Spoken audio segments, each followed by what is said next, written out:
بارك الله فيك الأخ مورس، جزاك الله خيرا.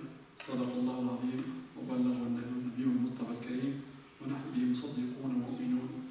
اللهم صل على محمد وعلى آل محمد كما صليت على إبراهيم وعلى آل إبراهيم وبارك على محمد وعلى آل محمد كما باركت على إبراهيم وعلى آل إبراهيم في العالمين إنك حميد مجيد. طبتم وطاب مأواكم وجعل الله إن شاء الله الجنة مثواكم. نسعد حقيقة باستضافة الشيخ والأستاذ البروفيسور وأستاذي عبد الله بن منصور وهو غني حقيقة للتعريف. Nous avons l'honneur et le plaisir d'accueillir notre cher professeur Abdallah Ben Mansour. C'est, machallah, c'est quelqu'un qui a une grande expérience de domaine de da'wa, non seulement en France, mais en Europe entière. C'est quelqu'un qui a une grande ancienneté. Pour l'introduire, c'est toujours important. Nabi sallallahu alayhi wa sallam, donc depuis les fin des années 70, que ce soit en France ou en Europe, il m'a touché quand il m'a dit j'ai pas uniquement ma famille, j'ai 60 millions d'enfants en Europe. Je vous laisse deviner que ça veut dire les 60 millions. Allah yabarak fik, Allah yabarak fikum. Le sujet d'aujourd'hui, ça concerne l'étendue de la miséricorde de Dieu. C'était un sujet déjà choisi. Et bien sûr, les actualités nous ont bouleversés. Bien sûr, il y a des choses dans l'actualité qui nous invitent à réfléchir, même dans le moment douloureux, le moment le plus terrible, sur Rahmatullah subhanahu wa ta'ala. Sans trop tarder, donc on passe la parole aux conférenciers. Sachez qu'à la fin, il y aura peut-être un petit échange de questions directes ou, si vous préfériez, des questions écrites. Sachez également qu'à la fin, on priera l'Aïcha à 21h. On va tarder un petit peu la prière de l'Aïcha et vous serez servi par un repas et un dîner offert par nos frères que Allah subhanahu wa ta'ala les récompense. Barakallahu fikum.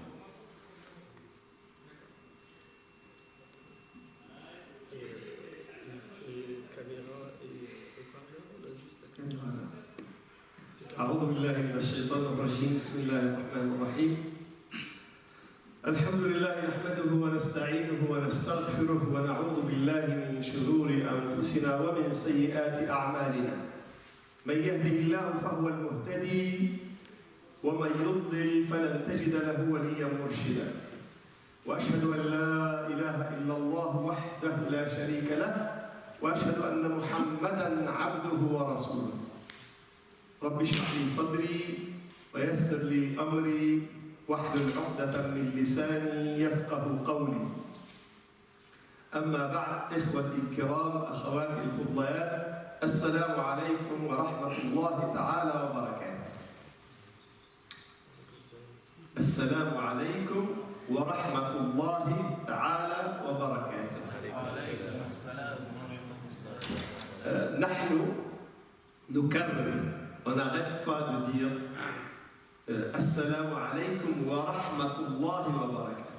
Mais à force de répéter Rahmatullah, Rahmatullah, on oublie le sens profond de cette Rahma. Et on oublie l'étendue de cette Rahma. Et c'est bien, je vous félicite d'avoir choisi ce sujet parce qu'il est important de temps en temps de rappeler les évidences. Vous savez, quand la chose elle est tellement évidente, on l'oublie. Le musulman qui fait les 5 prières, il répète 93 fois Assalamu alaykum, Assalamu alaykum, Assalamu alaykum. Mais celui qui fait Nawafil, qui fait les prières facultatives, qui fait Qiyam al-Layl, celui qui rencontre les gens régulièrement, il répète au moins 200 à 300 fois par jour Assalam, Assalam, Assalam, Assalam. Et malgré ça, c'est ce même musulman qui n'arrête pas de répéter au moins 100 fois, sinon 300, 400 fois par jour Assalam, c'est lui qui est accusé par le monde d'être terroriste et de menacer Assalam. Bien sûr, c'est un mensonge. C'est un mensonge qui a été inventé par justement ceux qui n'aiment pas Assalam. Et ceux qui n'aiment pas salam n'aiment pas le jumeau de salam. Parce qu'Allah subhanahu wa ta'ala, il a jumelé le salam avec ar-rahma. N'aime pas ar-rahma non plus, la miséricorde. Aujourd'hui, nous allons essayer de comprendre ça. Bien sûr, ce que je vais vous raconter, vous le savez déjà, donc je ne fais que rappeler. Et Allah subhanahu wa ta'ala a dit à son prophète, Dhakkir, fa inna dhikra tanfa'u al-mu'minin. Rappel, parce que le rappel est bénéfique pour le croyant. Donc je ne fais que rappeler des choses que vous connaissez déjà, mais c'est bien de répéter, surtout quand il s'agit des bienfaits de Dieu. Le fait de les évoquer, de les répéter, c'est quelque chose qui est méritoire auprès de Allah subhanahu wa ta'ala. Allah subhanahu wa ta'ala, avant de créer les créatures, avant de créer le monde, il n'y avait rien, le néant absolu. Il n'y avait que Allah subhanahu wa ta'ala. La première chose que Allah subhanahu wa ta'ala a créé, c'est Al-Qalam, le crayon, le stylo, le clavier. C'est un outil d'écriture. Et Allah subhanahu wa ta'ala lui a donné l'ordre d'écrire. C'est-à-dire, Ya Qalam uktub, écrit. Alors, quelle est la première chose que Allah subhanahu wa ta'ala a écrit avant même de créer les créatures? La première chose, il a créé le Qalam et il lui a demandé d'écrire. Après Al-Qalam, il a créé le trône, Al-Arsh, Arsh al-Rahman Azza wa Jal. Et tout le reste est venu après. Les mondes que nous connaissons, les cieux et la terre et l'univers visible et invisible, ça a été avant. Mais la première chose que Allah subhanahu wa ta'ala a écrite, Sabaqat rahmati ghadabi. Ma miséricorde a devancé ma colère. Regardez, c'est une phrase très très belle. Et il nous faut peut-être 2 jours pour expliquer cette phrase seulement. Sabaqat rahmati ghadabi. Pourquoi il a écrit ça? Allah subhanahu wa ta'ala peut être comme le Dieu dans la Bible. Le Dieu des Juifs, c'est un Dieu qui est très coléreux. C'est un Dieu qui se met en colère tout le temps. C'est un Dieu qui boude. D'ailleurs, les Juifs ils disent que Allah subhanahu wa ta'ala il boude depuis 2000 ans. Parce qu'il n'est pas content qu'on a détruit le temple et qu'on a chassé son peuple élu, le peuple d'Israël, on les a chassés de la Palestine. Donc Allah, il est en colère et il se fâche pour un oui, pour un non. Pour les Juifs, Dieu, il peut faire ça. Pourquoi pas? Et c'est vrai, c'est lui le créateur, c'est lui qui a tout fait. Il peut être tout le temps en colère, il peut être quelqu'un d'injuste. Qui va le ramener à la justice? C'est lui le plus grand, le plus puissant, et il n'y a personne qui peut vaincre Dieu. Comme il n'y a personne qui peut le vaincre, il peut se permettre de faire ce qu'il veut. Regardez Trump. Comme l'Amérique, c'est la puissance la plus importante, ils font n'importe quoi. Trump, il est injuste partout dans le monde. Là, hier, ce matin, il a décidé d'aider Israël à annexer une terre qu'elle a colonisée, le plateau du Golan, Hamrat el-Jolan. C'est injuste, c'est un vol, c'est une colonisation, mais comme j'ai la puissance, j'ai la force, je peux faire ce que je veux.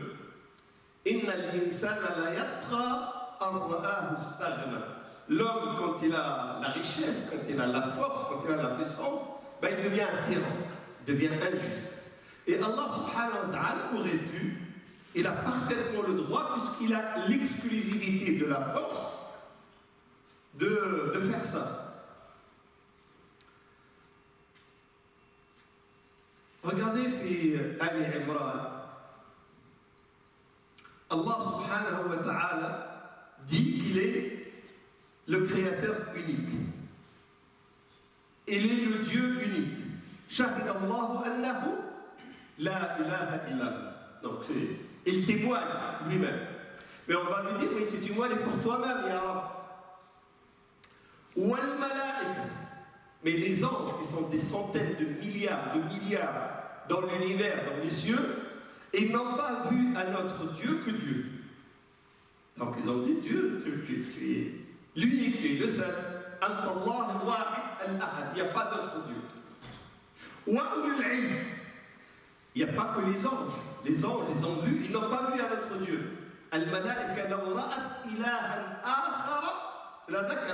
Les anges, s'ils avaient vu un autre Dieu, ils l'auraient dit.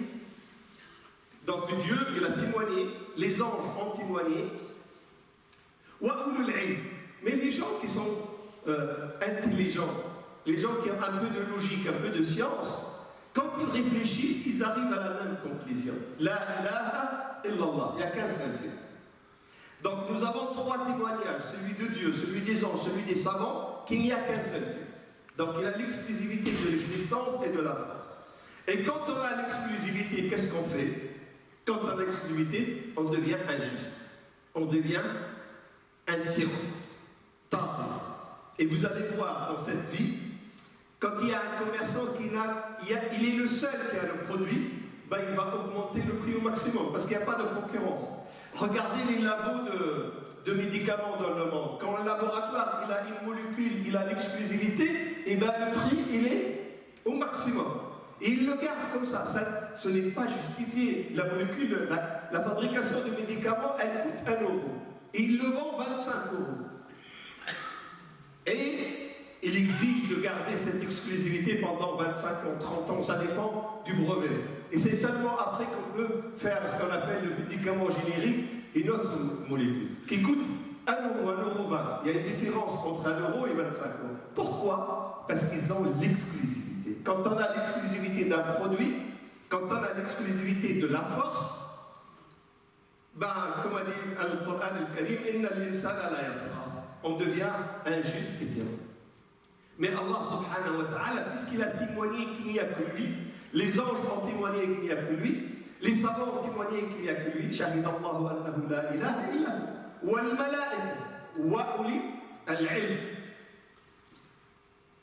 Qu'est-ce qu'il a rajouté après? C'est vrai que je suis exclusif, qa'iman bil-qist. Mais ce n'est pas parce que je suis le Dieu unique que je devrais être injuste. Je devrais être juste. Qui a imposé ça à Dieu? C'est lui-même qui s'est imposé ça. Et la première chose qu'Allah subhanahu wa ta'ala a faite, كَتَبَ رَبُّكُمْ عَلَى نَفْسِهِ الرَّحْمَةِ. Il s'est imposé à lui-même la miséricorde. Il aurait pu choisir ce qu'il veut, il est le seul, il est l'unique, il n'y a aucune force qui peut le vaincre. Mais malgré ça, il s'est imposé, kataba, il s'est imposé à lui-même ar-rahma. Kataba rabbukum ala nafsihi ar-rahma. D'ailleurs, la première miséricorde de Dieu, c'est ça déjà. C'est qu'il s'est imposé à lui-même la miséricorde. Et comme il s'est imposé à lui-même la miséricorde, quand il a créé la première chose, qui est al-qalam, il lui a ordonné d'écrire quoi? Sabata rahmati ghadabi. Je peux me mettre en colère, je peux châtier, je peux punir, mais c'est toujours commandé, contrôlé dans le cadre de ma miséricorde, de ma clémence. Et cette belle phrase que Dieu a écrite, qu'est-ce qu'il en a fait? Elle est où cette phrase? Allah subhanahu wa ta'ala l'a écrite dans un cadre, sur un tableau, et il l'a accroché au-dessus du trône. والنبي صلى الله عليه وسلم في حديث صحيح رواه الإمام البخاري dans un hadith authentique, le prophète صلى الله عليه وسلم il nous dit لما قضى الله عز وجل الخلق كتب سبقت رحمتي غضبي فهي معلقة فوق العرش عنده. Il l'a accroché au-dessus du trône. Donc quand vous voyez Arsh al-Rahman azza wa jal, le trône de Allah subhanahu wa ta'ala, il y a une décoration, comme vous mettez des versets coraniques, vous mettez des tableaux, vous mettez des choses. Allah subhanahu wa ta'ala, il a décoré son trône par quoi? Par cette phrase. Ma miséricorde a devancé ma colère. Et vous ne pouvez pas savoir combien c'est rassurant, combien ça fait du bien. D'abord, Dieu, il n'a pas choisi d'être injuste. Il n'a pas choisi d'être arrogant, il n'a pas choisi d'être tyran, il n'a pas choisi d'être mauvais, il n'a pas choisi d'être quelqu'un qui impose sa puissance, sa force à sa créature sans aucune équité. Il a choisi l'équité, la justice, il a choisi la miséricorde. C'est déjà une très bonne chose. Mais en plus, comme nous, on va demander une preuve, Ya Rab, tu nous as dit Katabtu ala nafsi ar-rahma. Kataba rabbukum ala nafsi ar-rahma. Tu l'as écrit où? On a besoin de voir le contrat. Non seulement c'est dans les livres saints, c'est dans la Bible.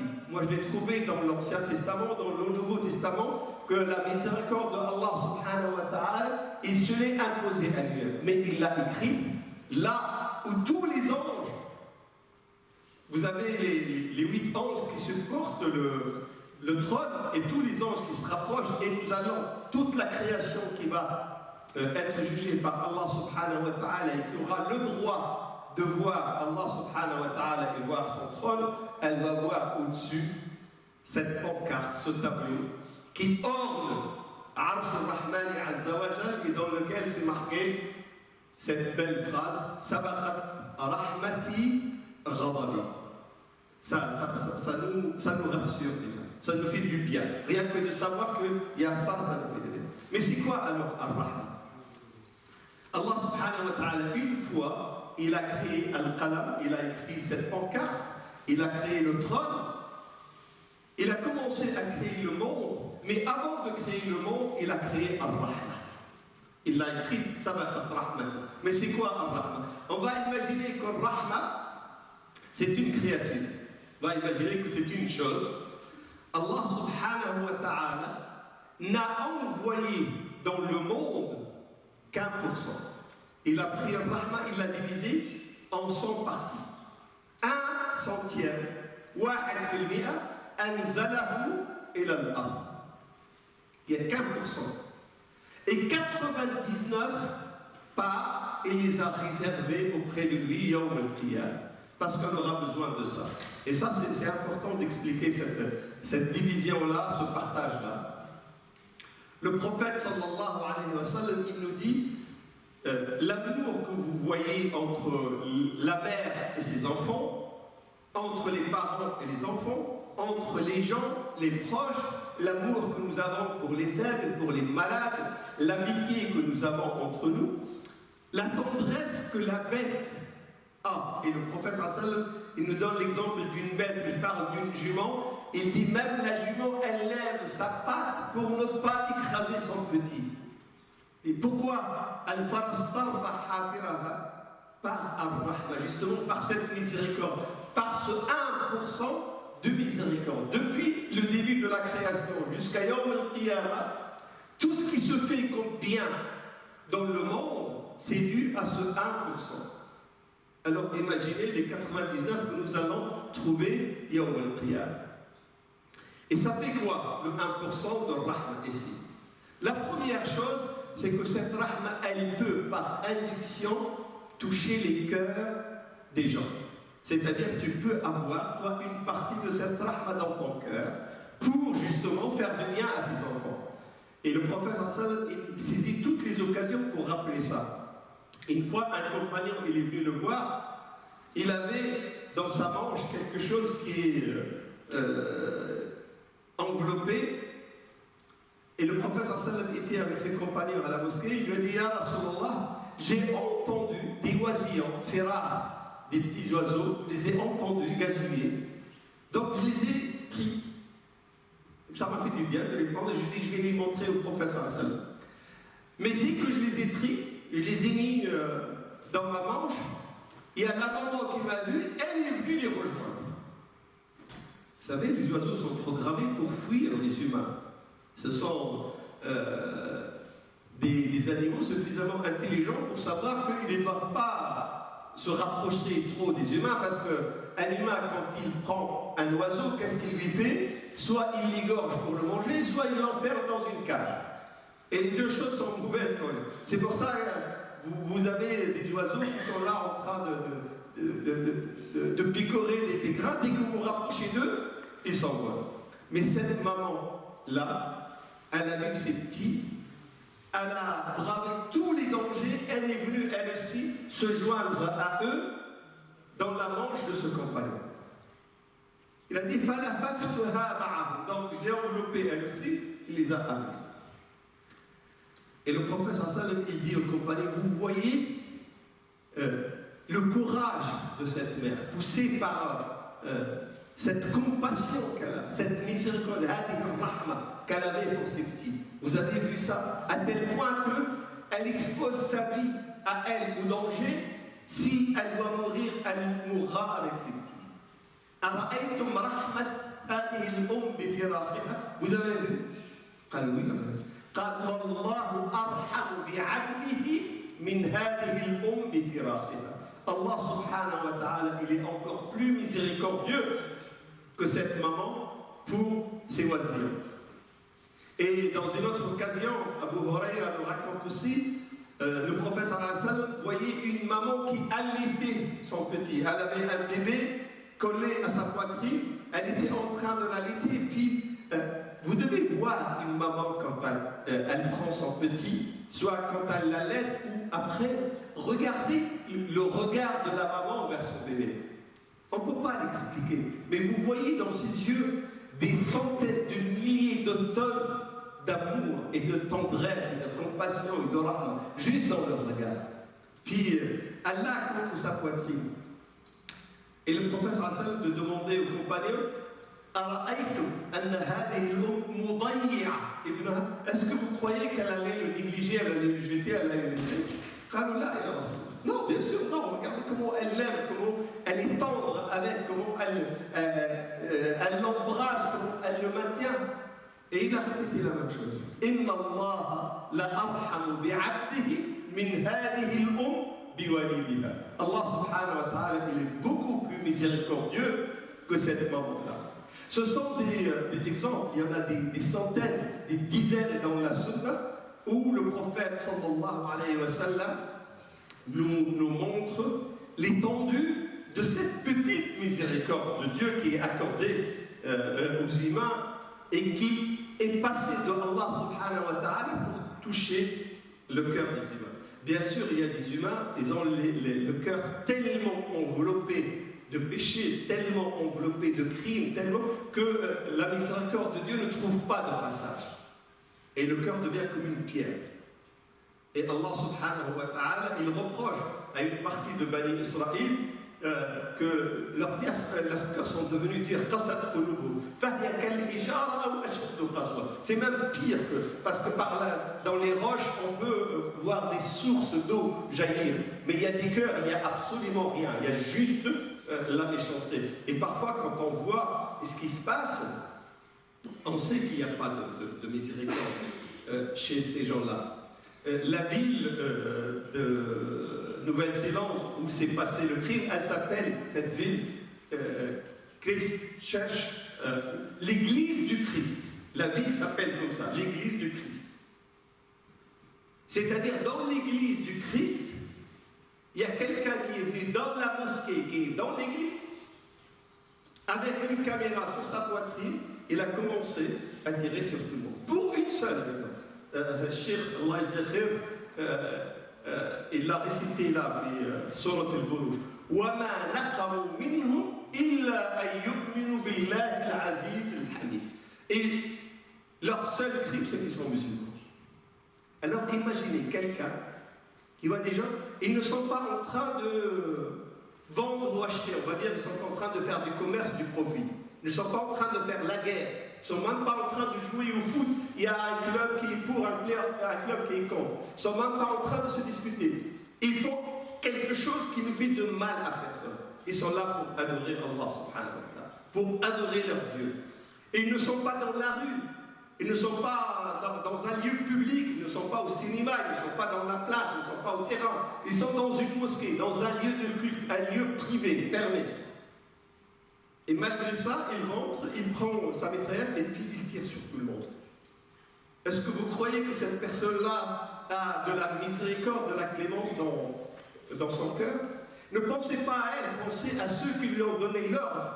Parce qu'au même moment, il y avait une attaque contre Gaza. On voulait cacher le crime contre Gaza par cette affaire-là. On voulait attirer l'attention de l'opinion publique mondiale sur ce qui se passe en Nouvelle-Zélande pour cacher cacher ce qui se passait à Gaza. Donc il y a des gens qui sont derrière, qui réfléchissent et qui font ça. Vous croyez que ces gens-là, ils sont Ar-Rahman?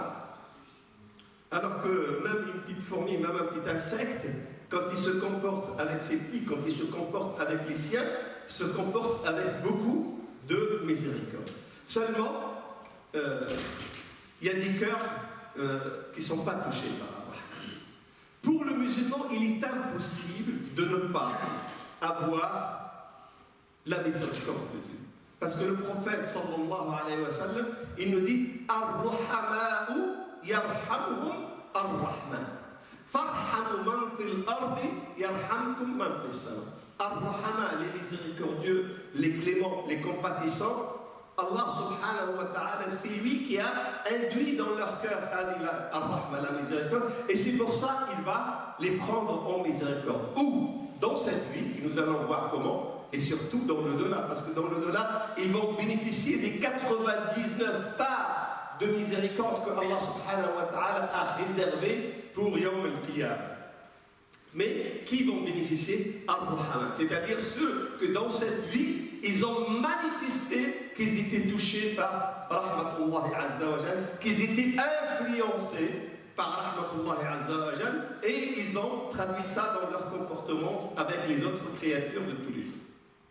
Et c'est pour ça Allah subhanahu wa ta'ala, quand il a voulu manifester cette miséricorde pour le monde entier, pour les mondes, qu'est-ce qu'il a fait? Il a envoyé un livre, Al-Qur'an al-Karim. Et il est le seul. Il y a d'autres livres, ça. La Torah, les 5 premiers livres de l'Ancien Testament, qu'on appelle la Torah, ou alors l'Ancien Testament, tous les livres qui sont pour les Juifs, le Nouveau Testament, ou l'ensemble de tout qu'on appelle la Bible, les Sohaf, les feuillets, les livres de l'Ibrahim, de Noé. Depuis Adam, Idris, Noé, Ibrahim et tous les 124 000 prophètes et messagers. Le seul livre qui a été destiné pour être la source intarissable, permanente de Ar-Rahman. C'est une barre d'uranium qui va irradier ila yawm al-qiyamah. Et c'est pour ça que ce livre-là, il ne sera jamais affecté. Il ne sera jamais falsifié. Il ne sera jamais oublié. Les musulmans peuvent ne pas. Nous, les Arabes musulmans, on peut ne pas lire le Coran, on peut ne pas l'apprendre, on peut ne pas l'appliquer. Mais Allah subhanahu wa ta'ala, dans ce même Coran, il nous a dit « Wa in tatawallaw yastabdil qawman ghayrakum thumma la yakunu amthal » Si vous ne voulez pas, il y aura un autre peuple, il y aura d'autres gens qui vont le prendre et qui vont manifester ce qu'il y a dedans. Pourquoi? Parce que ce livre, c'est une miséricorde pour Allah subhanahu. C'est ça qui rayonne de cette miséricorde. Et elle est pour qui? Elle n'est pas pour les musulmans. Elle est pour Al-Alamin. Et il a commencé ce livre par la phrase qui n'existe nulle part ailleurs. Bismillah ar-Rahman ar-Rahim. Bismillah, Allah on sait, c'est Dieu, c'est le Créateur, c'est le puissant, on voit la force. Et d'ailleurs, à chaque fois, nous, quand on fait la prière, qu'est-ce qu'on fait? On rappelle Allahu Akbar. Allah il est plus grand que tout, il est plus fort que tout. Mais là, il n'a pas parlé de la force, il n'a pas parlé de Al-Qahhar, Al-Qawi, Al-Jabbar, Al-Aziz. Il a parlé de deux choses qui ont la même racine. Ar-Rahman, Ar-Rahim. Quand on a voulu traduire Ar-Rahman dans toutes les langues, on n'a pas trouvé d'équivalent.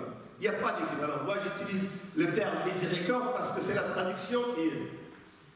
Mais Allah subhanahu wa ta'ala, il a appelé l'utérus de la femme Ar-Rahim. Il a pris son nom de Ar-Rahman, de Ar-Rahman. Normalement, si la miséricorde, c'est la même chose, on devrait appeler l'utérus aussi miséricorde ou quelque chose qui est de la même racine. Mais c'est autre chose.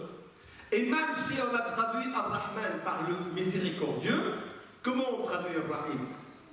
On n'a pas trouvé. En arabe, ça a une signification particulière que je vais expliquer. Dans les autres langues, il n'y a pas. C'est pour ça que les traducteurs étaient obligés de dire le tout miséricordieux pour Ar-Rahman et le très miséricordieux pour Rahim. Parce qu'il n'y a pas de mot, il n'y a pas de vocabulaire qui va rendre compte de cette miséricorde.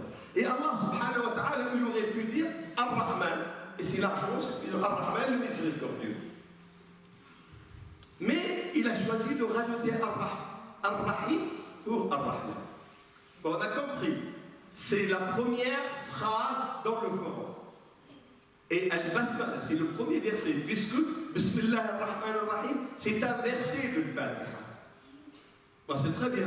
Seulement, il nous dit, regardez la première surah, qui est Al-Fatiha, qui est l'ouverture, qui est l'introduction, la première page que tu vas lire.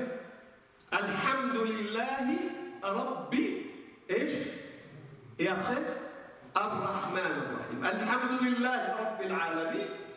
Et il nous donne une description de ce Rabb de l'Alamin, c'est quoi? Ar-Rahman ar-Rahim. C'est-à-dire, après 3 mots, il répète la même chose de ce qu'il a affirmé dans Bismillah ar-Rahman ar-Rahim.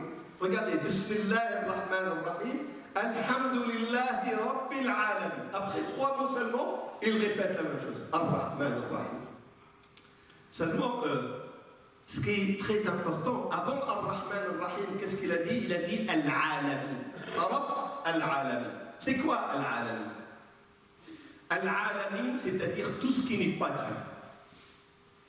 Tout ce qui est en dehors de Dieu, c'est Al-Alamin.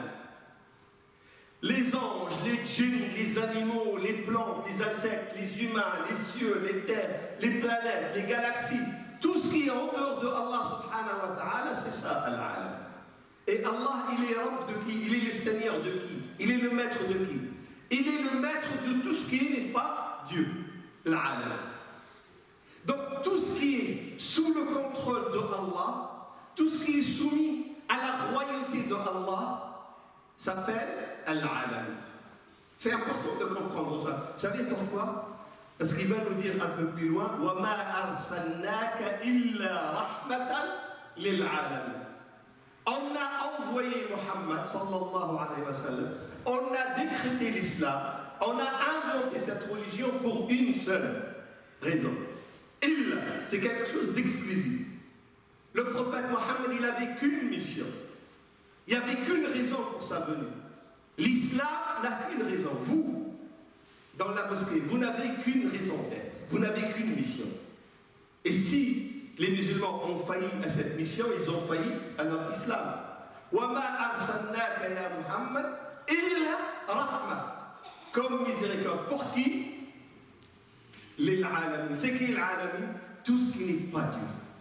Et ça dépasse notre entendement. C'est-à-dire le prophète de l'islam, sallallahu alayhi wa sallam, il a été envoyé comme miséricorde pour toute la création.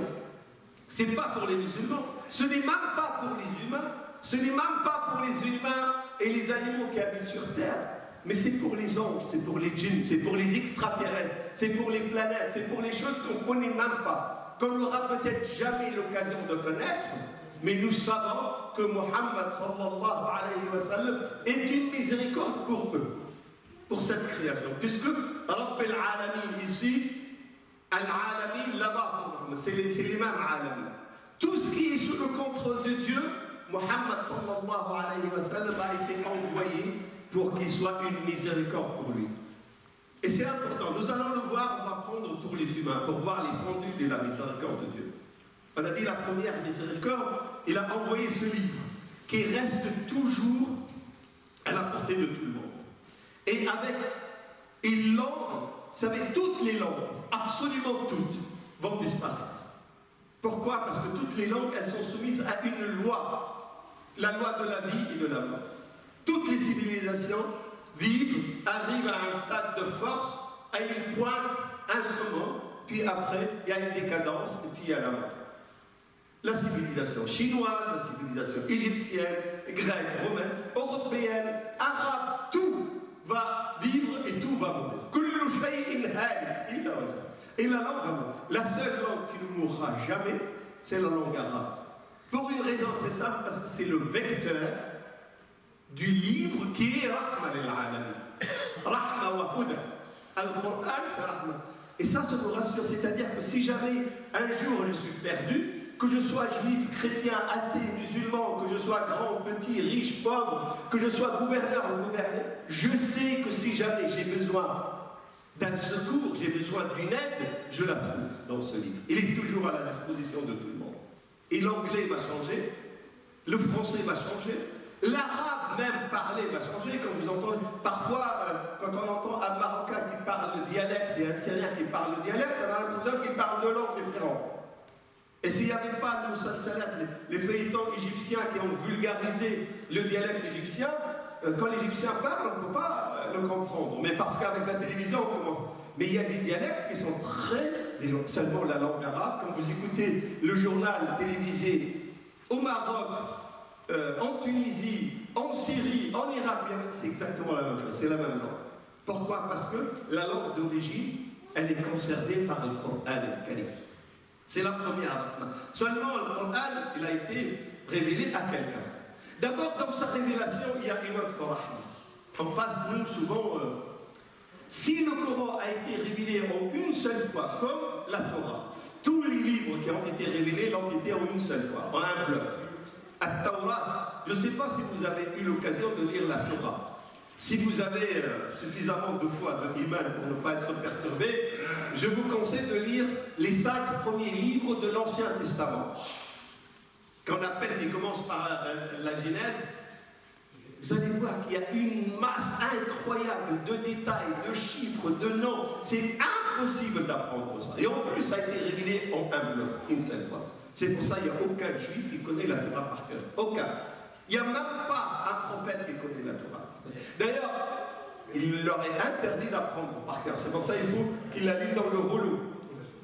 Alors imaginez le Coran. Il n'est pas très grand par rapport à la Bible. Le Coran, ça fait... dans la Bible, la page fait au moins 21 lignes. Parfois, c'est 27, 28 lignes.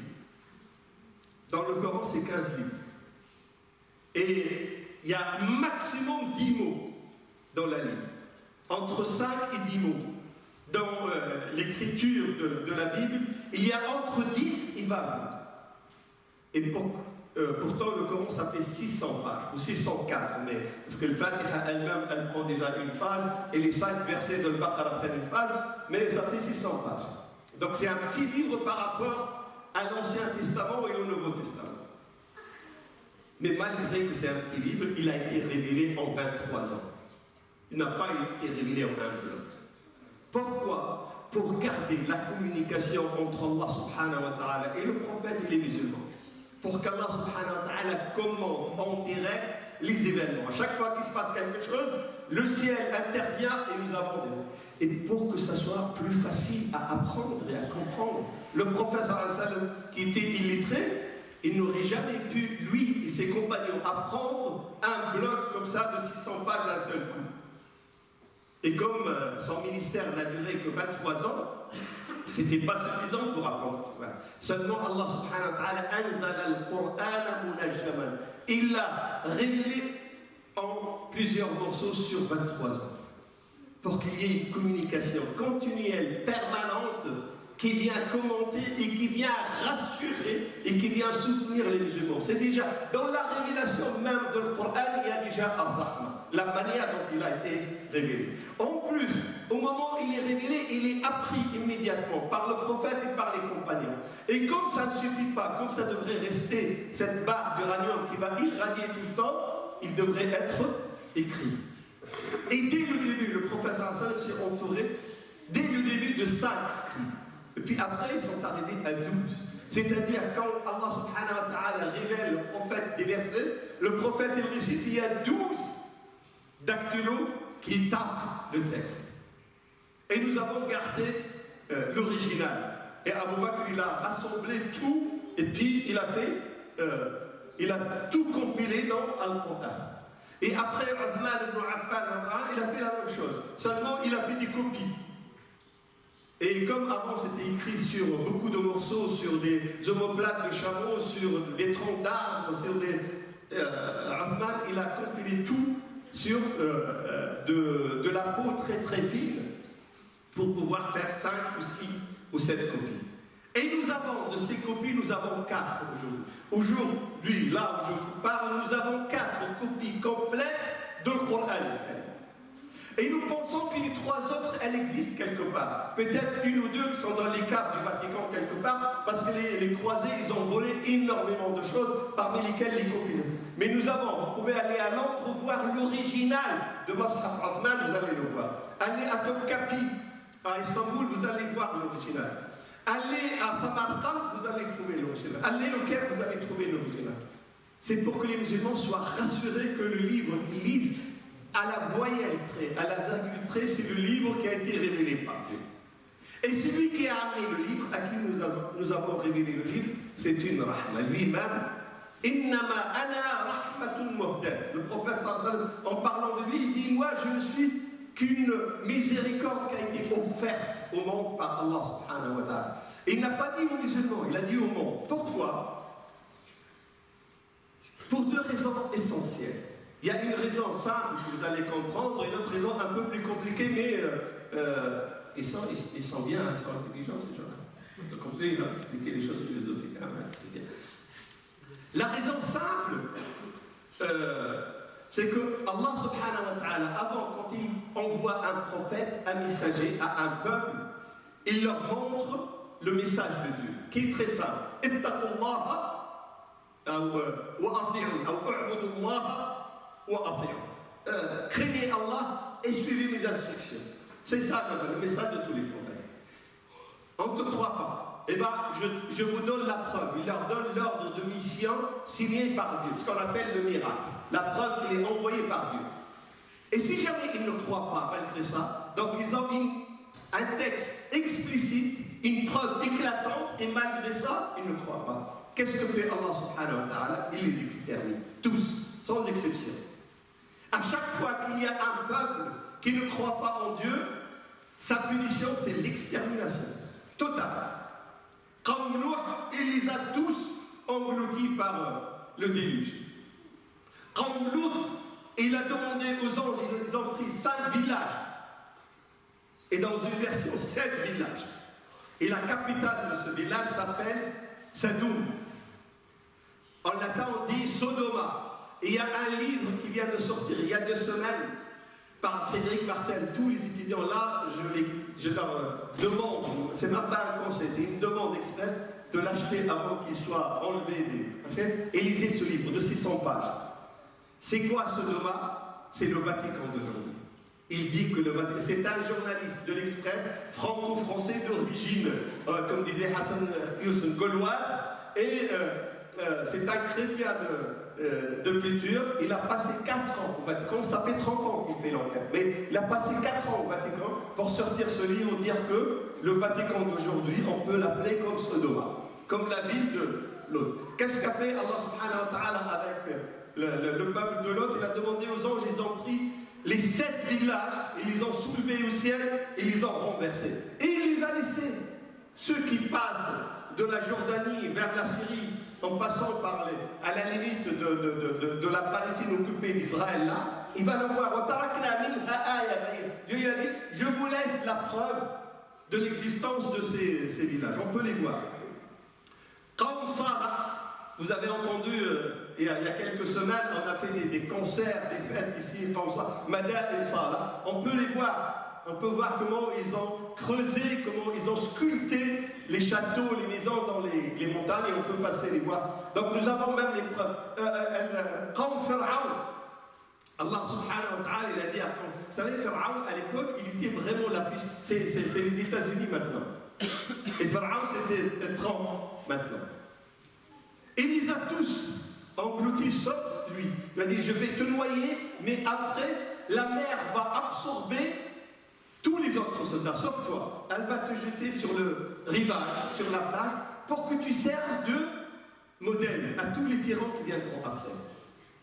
Et ce Pharaon, il est toujours visible dans le musée du Caire. Il est venu ici en France. Il a été quelque temps au Louvre et on l'a analysé ici en France. On l'a radiographié par les rayons X. On a vu qu'il y avait vraiment des fractures, des cassures dues. Parce qu'Allah subhanahu wa ta'ala l'a jeté avec force dans le fleuve, dans la mer. Et il est là. Ils servent à tous les tyrans d'aujourd'hui. Regardez ce qui s'est passé pour Pharaon, ça va se passer. Et je vous jure, Wallah, ça se passera pour eux. D'une manière que nous connaissons ou d'une manière qu'on ne connaît pas. Seulement, ce n'est pas aussi visible. Pourquoi? C'est à cause de Muhammad sallallahu alayhi wa sallam. Si Allah subhanahu wa ta'ala a cessé d'exterminer les peuples, a cessé d'exterminer les tyrans avec cette manière très visible, c'est parce qu'il a envoyé Muhammad.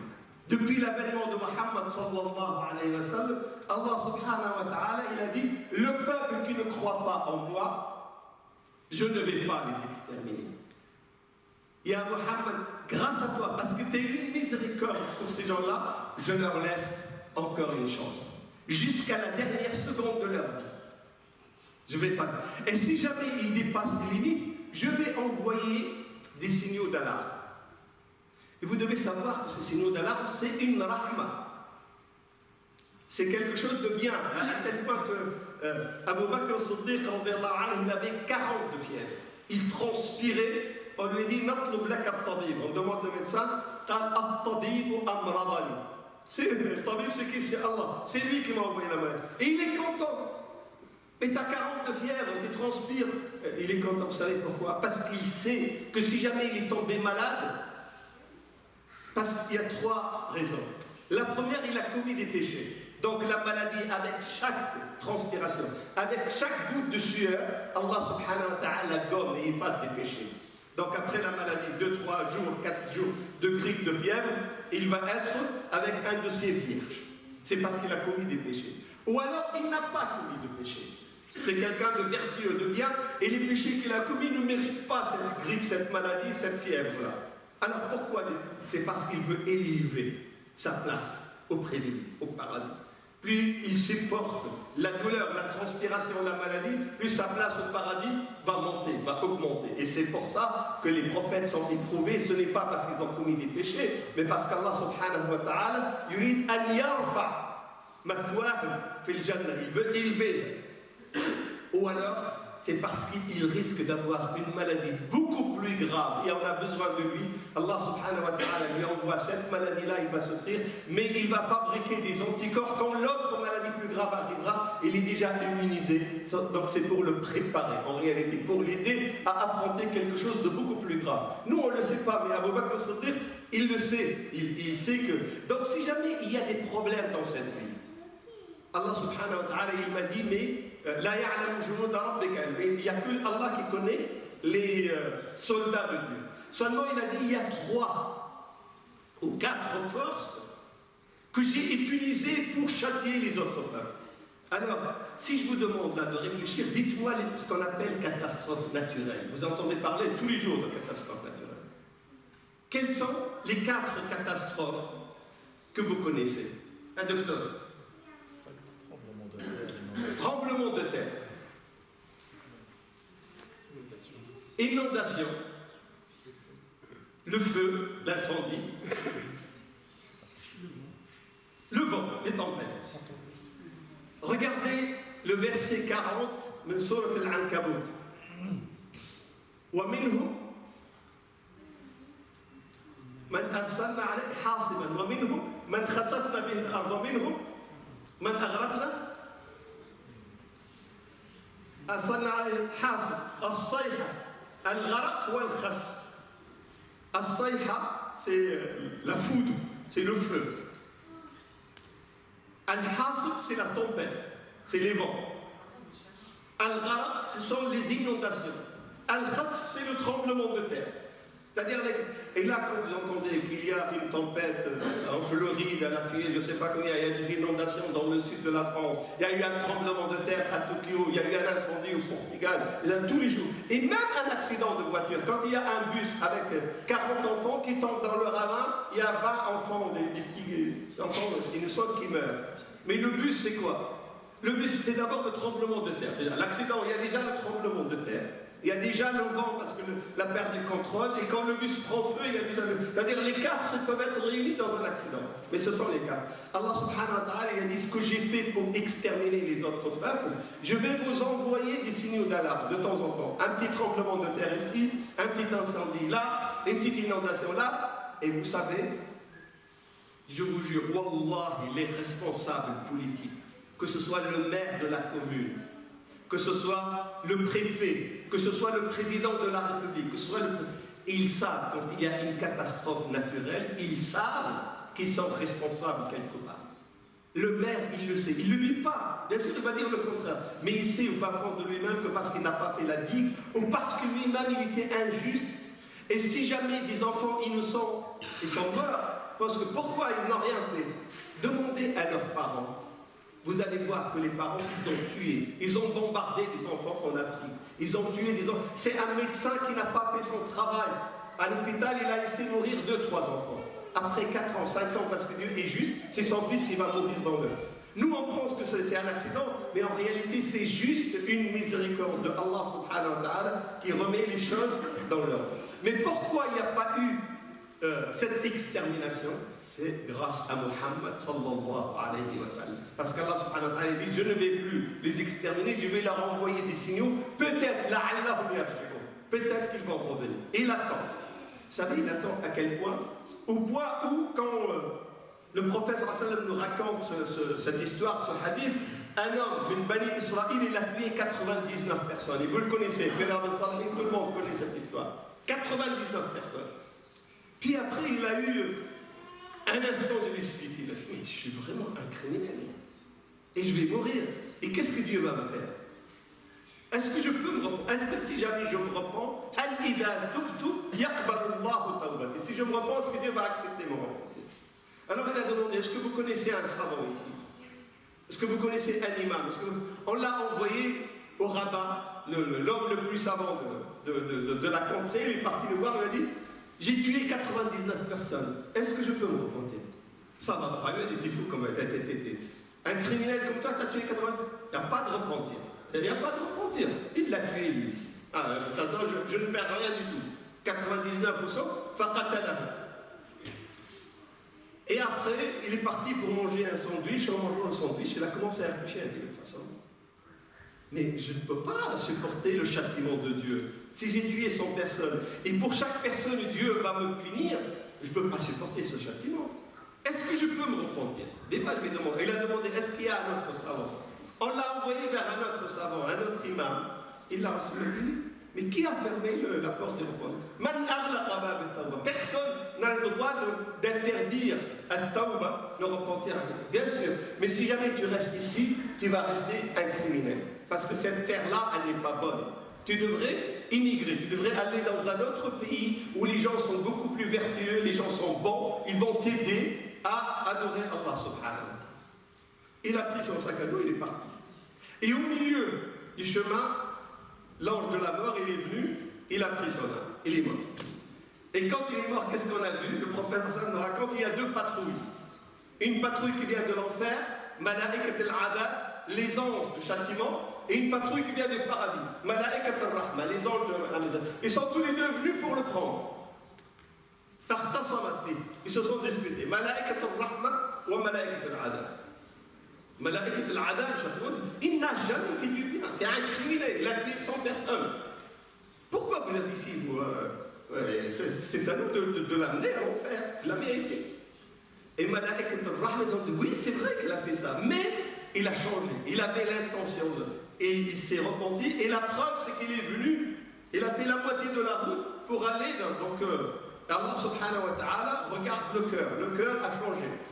Et Allah subhanahu wa ta'ala l'a renvoyé un ange sous forme d'un être humain qui passait, il a dit, on va le prendre comme arbitre, comme juge. Il leur a dit, mesurez de son village jusqu'ici, et d'ici jusqu'au village où il va y aller. Il a ayyuhuma adna, il a ayyuhuma aqrab, il est plus proche de quel village? Ils ont mesuré, ils ont trouvé, comme on dit dans une coudée, 20 cm. Il était plus proche du village vers lequel il va de 20 cm. فَقَبَضَتْهُ مَلَائِكَةُ الرَّحْمَةِ. Donc ce sont les anges de miséricorde du paradis qui l'ont pris. S'il n'y avait pas la miséricorde de Allah subhanahu wa ta'ala à ce point-là, il n'aurait jamais donné de chance.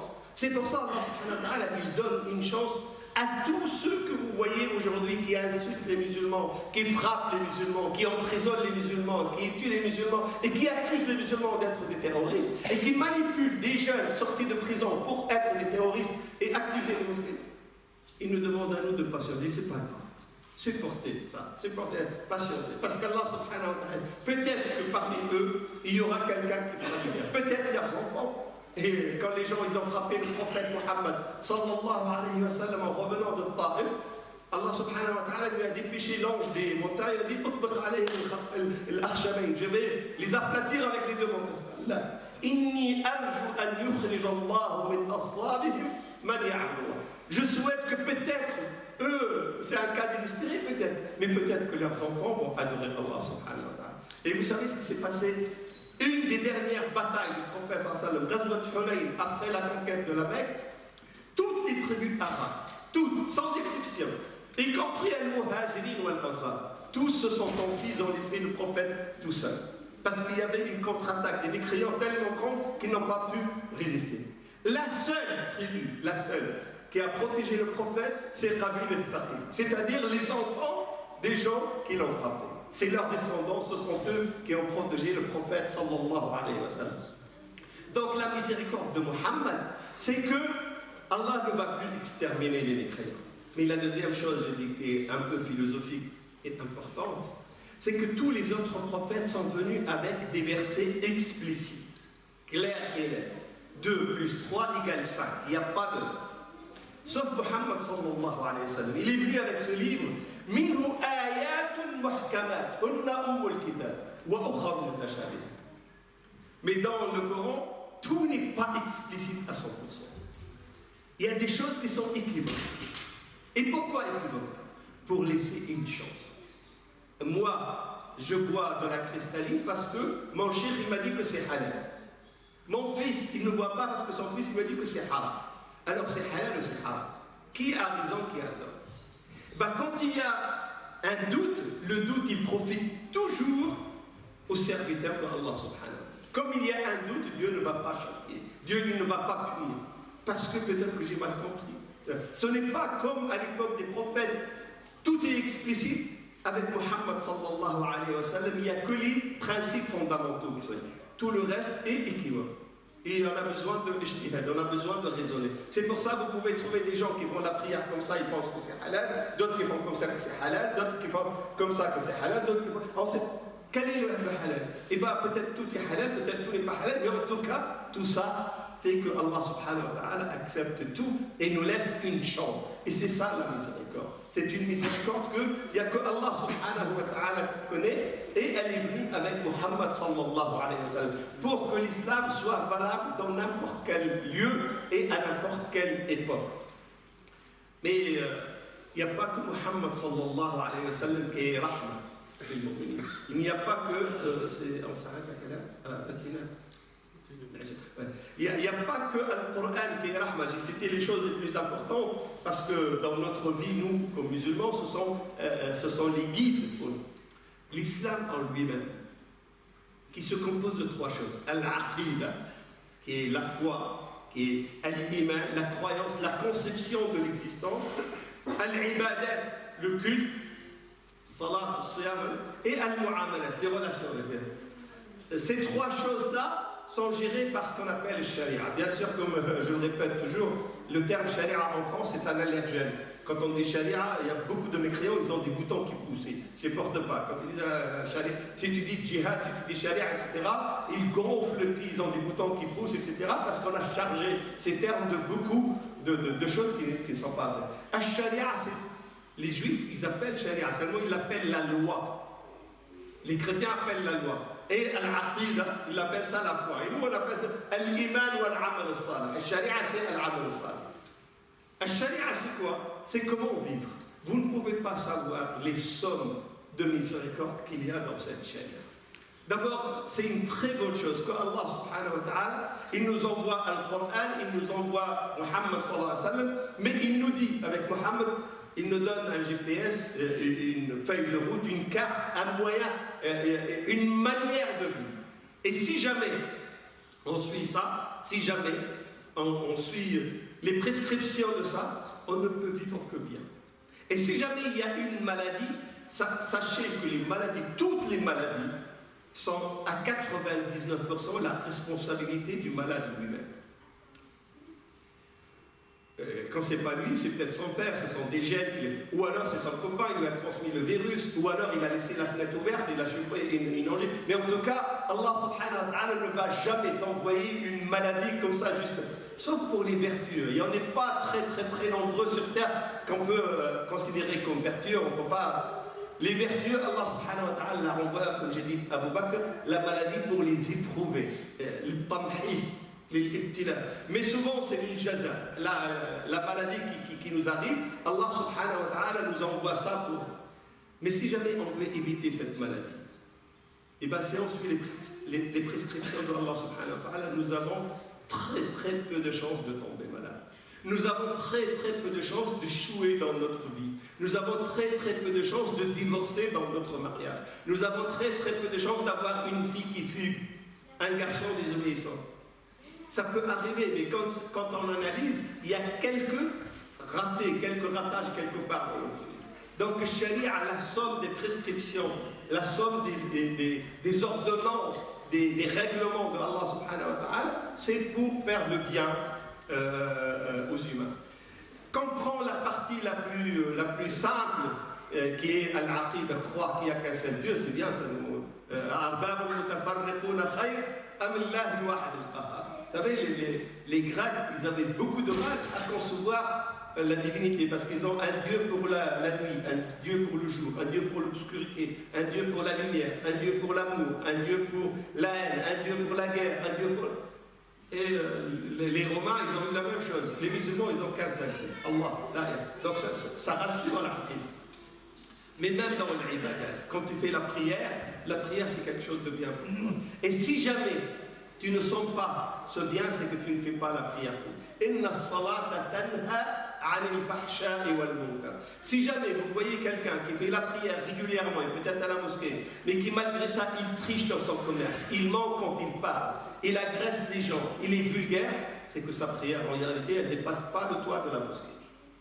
Elle n'a aucun effet, c'est juste un enchaînement sportif. Et c'est pour ça Allah subhanahu wa ta'ala dit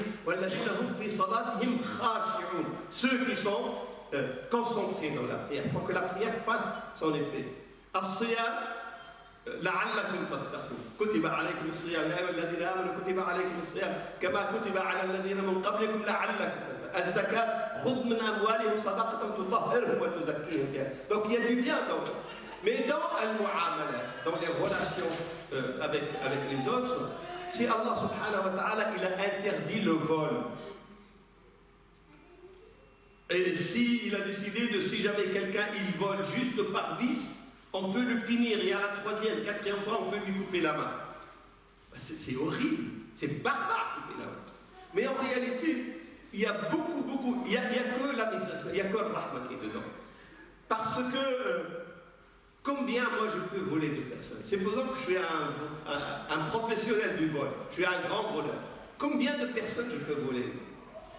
Je peux voler 10, 15, 1000, 100 000 personnes. Je peux être président de la République, voler tout mon peuple, 5 millions, 6 millions. Mais si Allah subhanahu wa ta'ala m'interdit à moi de voler, vous savez ce que ça veut dire? Ça veut dire qu'il a interdit aux 7 milliards d'humains de me voler. Parce que moi, je ne peux voler que 10, 15, 20 personnes. Mais Allah subhanahu wa ta'ala, il me protège de 7 milliards d'êtres humains. Donc c'est moi qui ai gagnant finalement. Quand il m'interdit le vol à moi, c'est pour me protéger de tous les autres qui peuvent me voler. Nous, on ne voit que la partie... Mais la miséricorde, c'est quand Allah subhanahu wa ta'ala, il interdit le vol, c'est pour te protéger, c'est pour protéger les biens. Quand Allah subhanahu wa ta'ala interdit l'alcool, c'est pour protéger ta raison. Imaginez combien il y a de scènes de ménage, combien il y a de divorces, combien de problèmes, combien il y a d'accidents. Vous savez, la première cause d'accident ici en France, c'est l'alcool. Et tous les ans, on baisse le taux d'alcoolémie, mais malgré ça, Allah subhanahu wa ta'ala, il n'a pas dit l'abus de l'alcool est néfaste. Il a dit l'alcool. Le terme abus, là, on a rajouté nous pour nous permettre de boire l'alcool. Quand il a interdit l'alcool, c'est pour protéger notre raison. Quand il a interdit le meurtre, c'est pour protéger notre vie. Quand il a interdit l'avortement ou l'adultère, c'est pour protéger la race humaine, pour protéger notre descendance, nos enfants. Quand vous prenez tout ce que Sharia de l'islam fait, vous allez voir que c'est un bien. C'est un bien pas seulement pour les musulmans, pour tout le monde. Et je me rappelle avec le frère Omar Al-Asfa, on a été voir le président de la République à l'époque de François Mitterrand, et il nous a parlé de la sécurité sociale. Il nous a dit la sécurité sociale, on l'a prise de chez vous. Wallah al-Azim. Il nous a dit, nous les Français, on a pris la sécurité sociale des musulmans. Et même notre droit, il a dit, la majorité de notre droit, on l'a pris de chez vous. Du droit malikite et du droit. Et à Napoléon, on appelle le droit de Napoléon, mais ils l'ont pompé de chez les musulmans. Parce que pour régler la société, il faut que quelqu'un pense à tout. Et personne, quelle que soit son intelligence, quel que soit le Parlement, quels que soient les députés, quel que soit, on ne peut jamais penser. C'est pour ça tous les jours il y a des amendements, il y a des changements de loi, il y a des lois qui s'envoient. Mais Allah subhanahu wa ta'ala, lui, pense à tout. Allah ya'lamu man khalaq. Et c'est pour ça que quand Allah il décrète une chose, c'est pour le bien maintenant, demain, après-demain, ici, là-bas et partout, et tout le temps.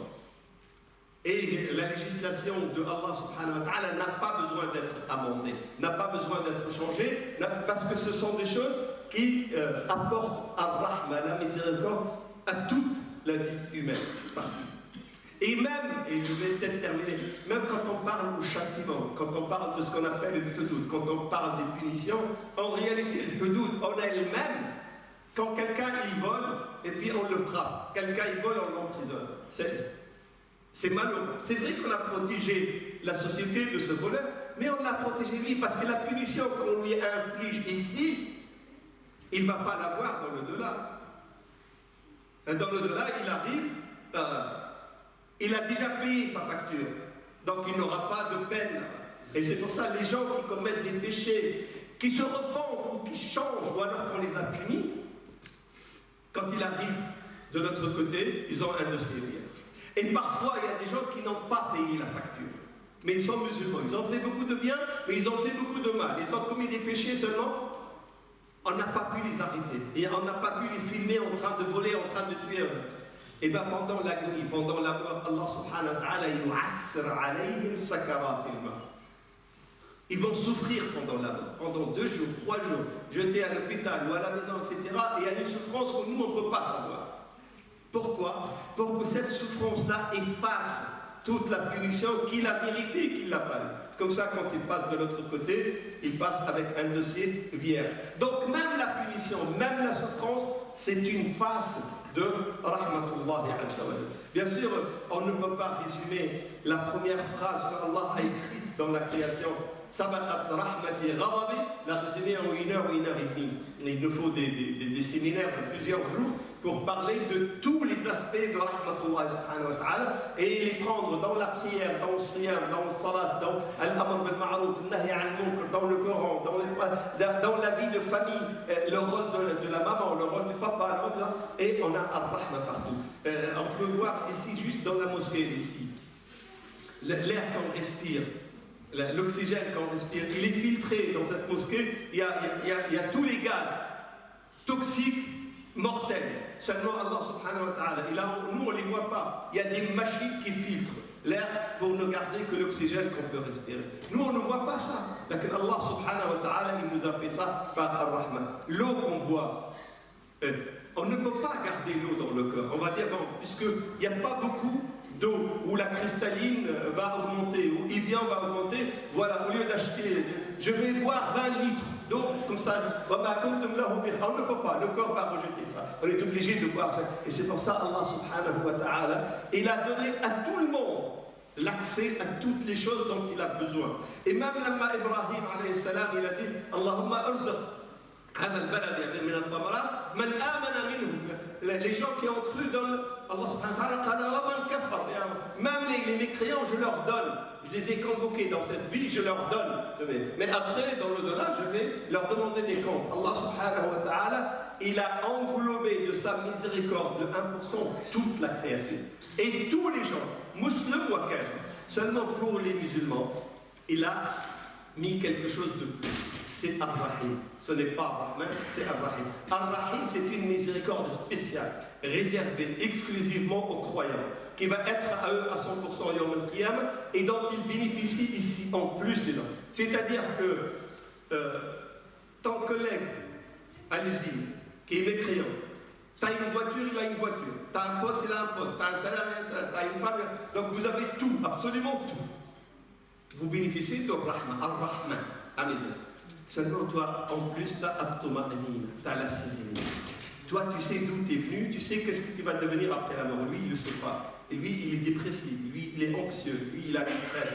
Eh bien, cette sérénité, cette tranquillité dans le cœur, ça vient de Ar-Rahim. C'est quelque chose de plus que Allah subhanahu wa ta'ala a réservé aux musulmans. C'est pour ça qu'on a intérêt, pour bénéficier de Rahma, la plénitude de Rahma, d'être des musulmans croyants et surtout de recevoir verticalement cette miséricorde et de la diffuser horizontalement.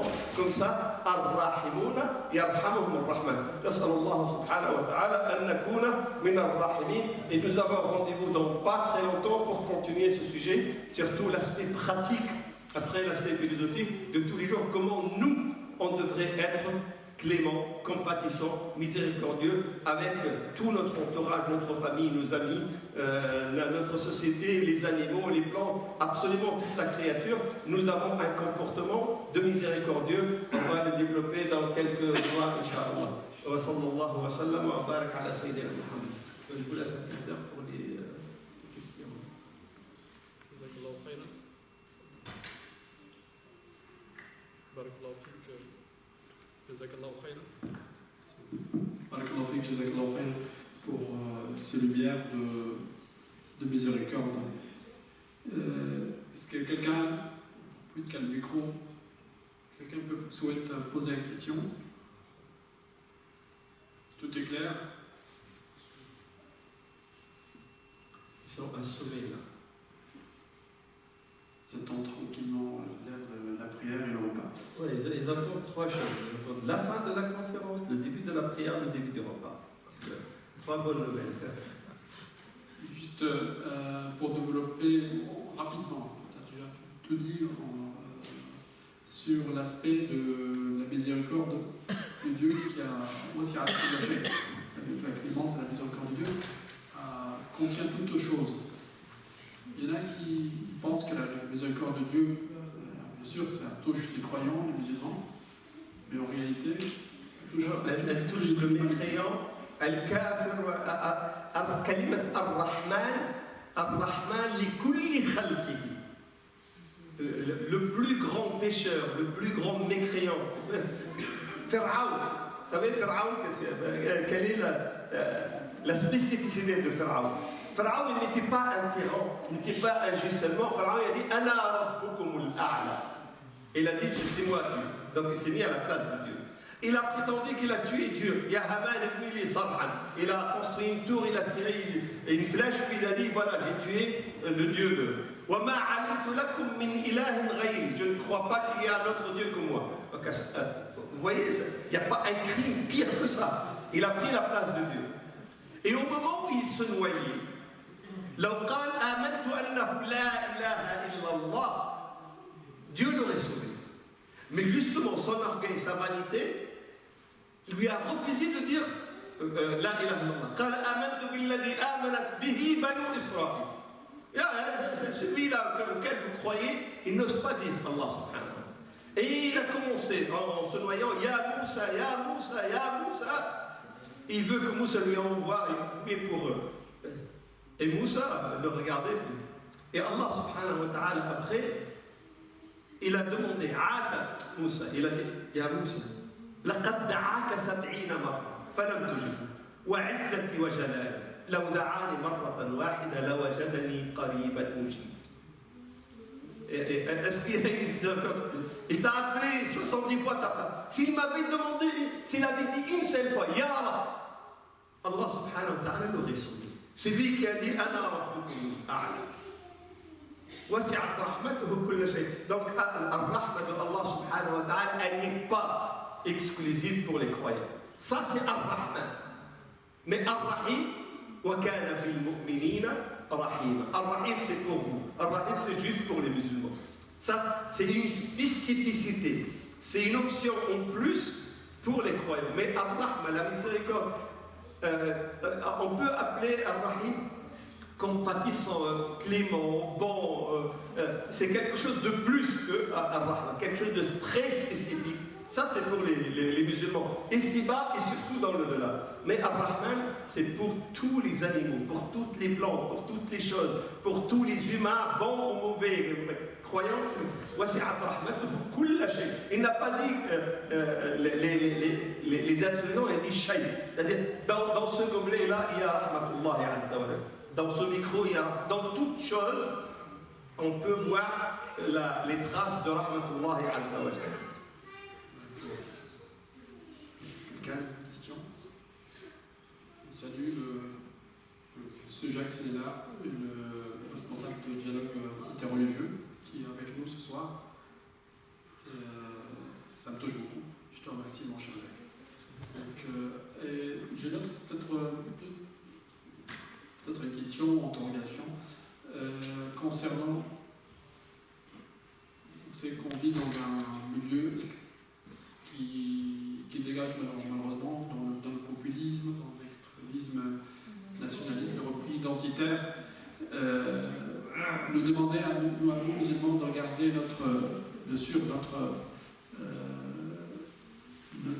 un bon comportement et de dégager justement de la foi positive, de la miséricorde autour de nous.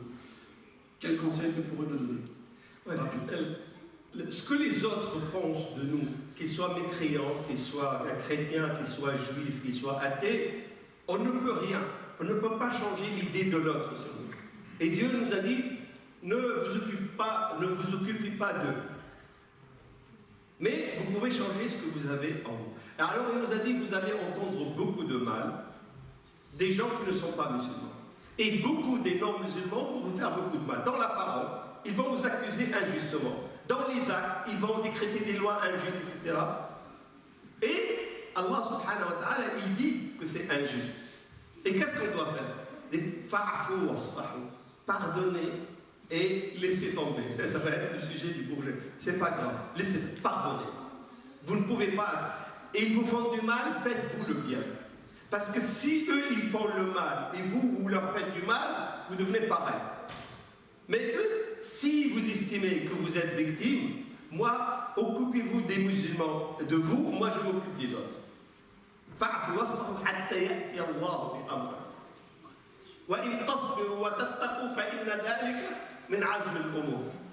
wa ta'ala, la réplique pour le musulman, elle est simple. S'il est victime d'une injustice, il doit patienter et pardonner. Et il confie le dossier à Dieu. S'il est sujet d'une bonté, il doit être reconnaissant, il doit remercier et répondre à la bonne chose par une autre bonne chose beaucoup plus importante. Si jamais on te fait du mal, tu as le droit. La loi du talion chez les juifs, dans la loi juive, c'est que si jamais on te crève un œil, tu crèves un œil. On te coupe une oreille, tu coupes une oreille. On te tue, tu tues. C'est c'est marqué dans le Coran. Il a dit, mais pour vous, vous pouvez pardonner. Vous pouvez faire la même chose. Si jamais on vous a coupé un bras, vous avez le droit, selon les lois de la loi du talion, de couper un bras. Mais le mieux pour vous, c'est de pardonner. C'est de ne pas le faire et laisser Dieu faire. Donc la réplique pour le musulman, que ce soit dans une société musulmane ou une société non musulmane, c'est quand il est victime d'une injustice, qu'il estime une injustice, c'est de la supporter, d'endurer, de pardonner. Pourquoi? Parce que l'injustice, nous on ne sait pas pourquoi. Celui qui a commis ça contre moi, peut-être par peur, d'ailleurs j'ai discuté avec, il y a une semaine, j'étais avec un chercheur américain à Paris, et puis il est venu faire une étude ici en France, et puis il était vraiment surpris par l'islamophobie ici en France. Puis je lui dis, nous on connaît ça. Les musulmans dans leur quartier sont très bien. Avec les chrétiens, pratiquants ou non pratiquants, avec les juifs, on est très bien. Dans nos résidences, et même avec les prêtres des paroisses, on est très bien. Le problème se complique, plus on monte dans la hiérarchie catholique, plus le problème se pose. Je parle des catholiques de France. Et moi, qui est membre de la Commission internationale de dialogue islamo-chrétien, j'étais que ce soit avec Jean-Paul II pendant presque 10 ans, ou maintenant Benoît XVI a arrêté ça pendant son ministère. Maintenant, le pape François, il remet ça. On a vu que le Vatican, il est en avance par rapport à la conférence épiscopale ici, par rapport à la hiérarchie catholique. Parce que les catholiques, ils voient dans l'islam, c'est vrai ou c'est pas vrai, une religion visible. Il y a des églises qui ne font pas le plein pour la messe. Il y a des églises qui font même plus de messe. Puis il y a des mosquées qui poussent un peu partout. Bien sûr, ça fait peur. Moi, je pense que si j'étais, je ne sais pas moi, à Alger, à Rabat, au Caire, etc., et je vois que les mosquées ferment et que les églises poussent, ben ça va m'affecter, ce qui est tout à fait normal. Mais nous, peut-être qu'on ne pense pas à ça. Eux, bien sûr, ils pensent. Donc c'est quelque chose de... On ne peut pas le légitimer, mais on peut le comprendre. Et puis, il y a des médias qui disent que les musulmans sont des terroristes. Vous ouvrez la télévision, le journal, la radio, dites, il m'arrive, moi, parfois, de me tâter. Est-ce que peut-être que j'ai un flingue caché, je ne sais pas. Parce que j'ai tellement entendu que je suis un terroriste, parfois, je doute de moi-même. Je suis dans le train, je dis, peut-être que tu as un flingue, peut-être tu as un couteau, tu ne sais pas. Parce qu'ils sont tous d'accord, politiques, journalistes, tous d'accord sur terroriste. Et d'ailleurs, on a vu tout à l'heure, j'ai écouté une vidéo que ma femme m'a envoyée sur France Inter. On parle de le blanc qui a tué 50 musulmans. Il est déséquilibré. Quand il y a un pilote allemand, il précipite l'avion avec 160 personnes sur la montagne, ils crèvent tous, c'est un déséquilibré. Ouais. Quand c'est un jeune qui a été fabriqué par la République française et elle a échoué, elle l'a mis en prison, elle a échoué, il sort, il est manipulé par des services de renseignement, il pose une bombe quelque part, c'est les musulmans qui sont terroristes. Est-ce que vous avez entendu un seul musulman dans le monde qui a dit que celui qui a tué les musulmans, c'est un chrétien ou un catholique? Parce que nous, on n'a pas le droit d'accuser les chrétiens, parce qu'il y a une brebis galette seulement, malheureusement. La société occidentale, française en particulier, dès qu'il y a un musulman, on dit c'est comme chez les... C'est une bonne nouvelle à la fin, parce que les musulmans n'ont pas de dépressifs. Ça veut dire que les musulmans n'ont pas de déséquilibré psychologique. C'est-à-dire que nous, on est des gens sains. Parce qu'il n'y a jamais chez nous de fous. Ou alors c'est un fou, il est fou de Dieu.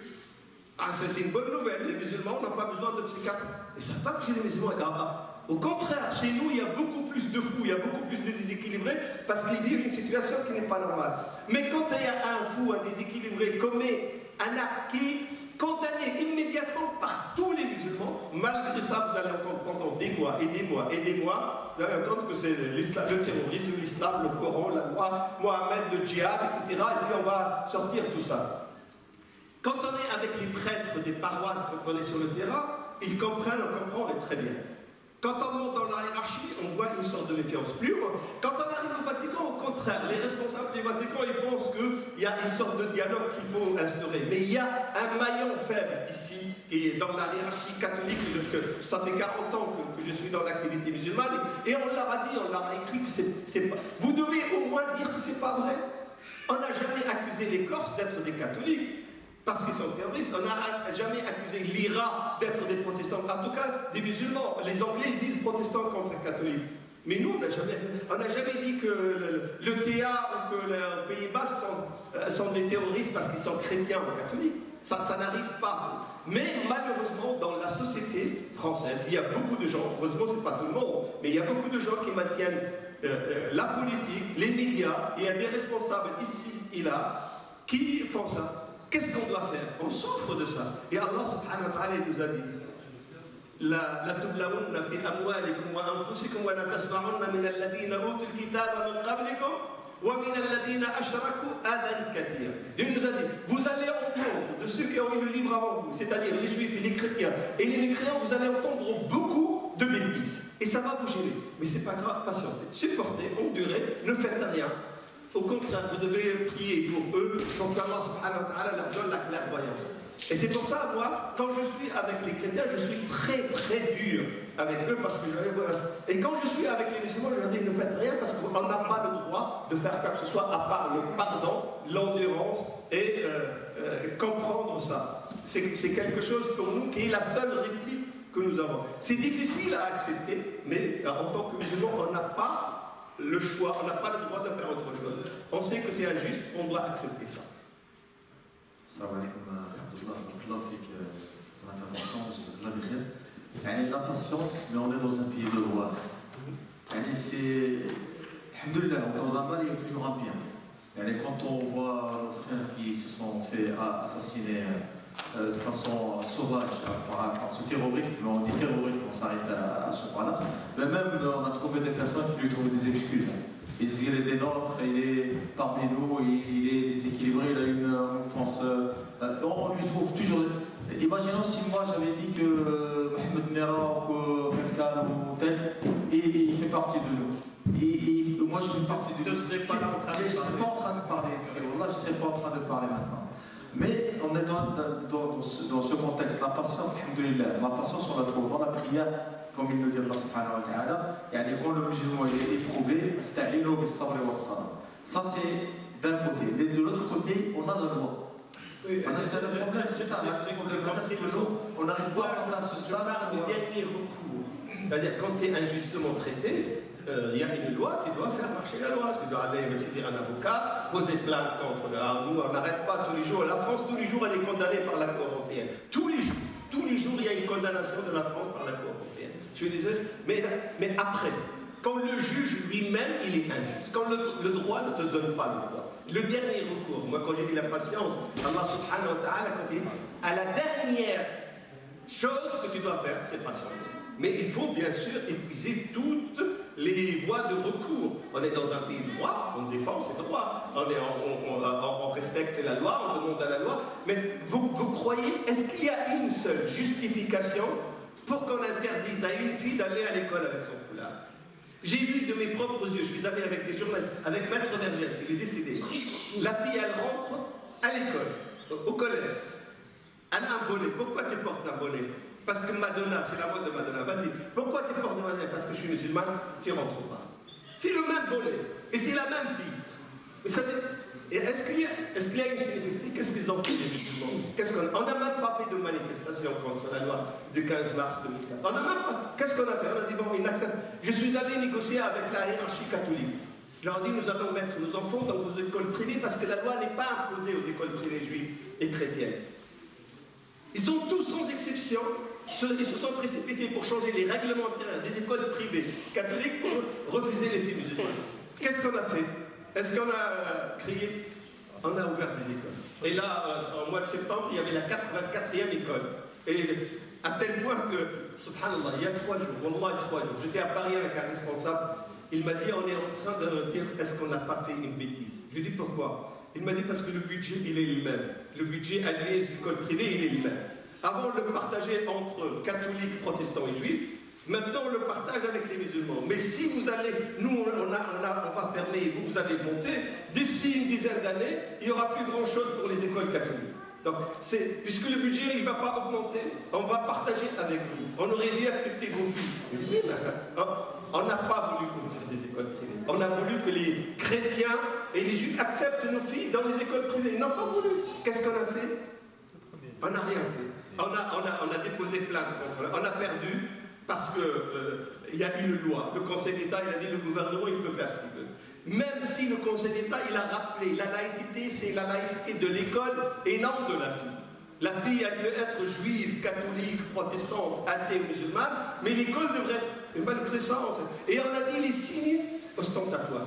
Mais les signes ostentatoires, c'est quoi? Tu crois que c'est la croix, ou c'est la kippa, ou c'est le prénom, Michel, ou le prénom, il n'y a pas.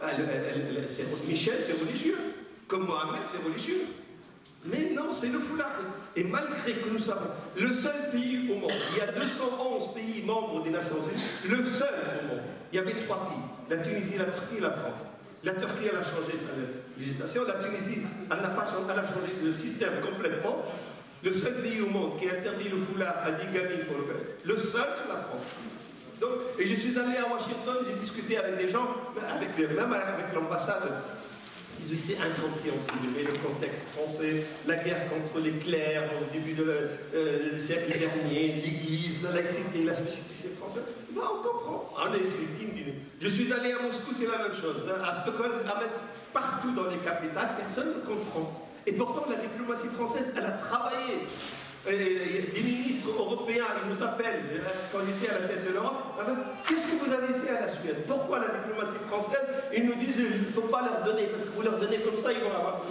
Voilà, on n'a rien fait pour la France. On nous appelle en Pologne, on nous appelle en Angleterre pour dire qu'il y a beaucoup de diplomates français qui travaillent pour réduire l'espace de liberté. Et malgré ça, on n'a jamais rien fait. Et au contraire, on ne fait pas de manifestation. C'est une loi injuste. Il y avait une loi injuste contre l'Église catholique. Il y avait une loi injuste contre les Juifs. Là, il y a une loi injuste contre les filles musulmanes. On accepte. Une fois on a épuisé tous les recours de droit, qu'est-ce qu'il nous reste? On ne casse pas, on ne crie pas, on n'insulte pas, on ne se venge pas. On endure, on patiente et on dit, oh mon Dieu, fais ce que tu peux. Donc c'est le dernier recours, mais tu as raison de rappeler le droit.